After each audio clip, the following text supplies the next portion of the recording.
Alright, now this is my introduction to another intensive course I'm doing, and I'm starting this is like 4 courses I have going on right now. I know that's quite a bit, but I want to introduce you to what I'm going to be doing in this introduction in this course. And this course is philosophy of religion. Now I have one main book which I'm going to be doing stuff from, and that's this. This is the philosophy of religion by Poyman and Ray. This is a very beat up, used book, used a lot because I have just made a lot of videos on this channel from like years ago. Probably like within the last 6 years that I've had this channel, I've done a lot of videos out of this book. And I took philosophy of religion class a few years ago, but I did some even before that on this, so I knew about philosophy of religion even before I took that class. But we're going to be doing this. This is philosophy of religion, and I also have a anthology of the same subject, which is on my Kindle app, which I'll probably be taking some stuff from that too, and doing some stuff that is not in here. So I will kind of want to delve into what that is. Now, philosophy of religion. Now, that is a branch, a smaller branch, not smaller, it's kind of big. It's a branch of philosophy that has to do with not talking about what God is the correct God. This is not theology.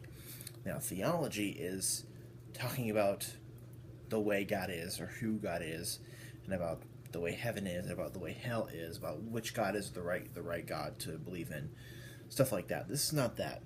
People, when they hear philosophy of religion, think of it as being a branch of philosophy talking about every single kind of religion, like Sikhism and Islam, Christianity, Judaism, all in Zoroastrianism. A lot of people, when they hear that, think about talking about all the different kinds of religions. Now that is a totally different topic, and that's just like pretty much is just religion. This is not that. Philosophy of religion is basically philosophy about God and talking about proving it, and talking about if we can prove that He exists. Talking about stuff like the problem of evil, talking about lots of different other things, and talking about how miracles can be possible. Talking about lots of different things like religious epistemology. It's another big one. As to how can God be omnipotent? How can God be timeless? It's a lot of philosophical issues about God, about who God is. Now, what we're first going to be doing is the traditional arguments for the existence of God, like the ontological argument via Anselm, and also the cosmological argument via Aquinas, and also the teleological argument. Now we're going to be getting into these pretty in depth, and then we'll probably move on to the problem of evil.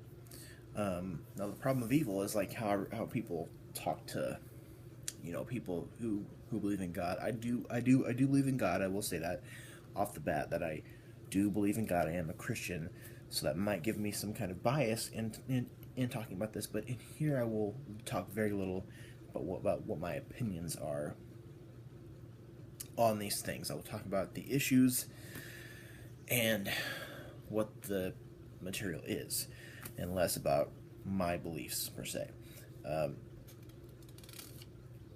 So we will talk about all these different things. We will talk about the problem of evil. The problem of evil is how can God be all good and all loving when He allows all this evil and death and horrible things to occur in this world? We'll be doing religious epistemology, which is about how is it possible to rationally believe in God, stuff like that.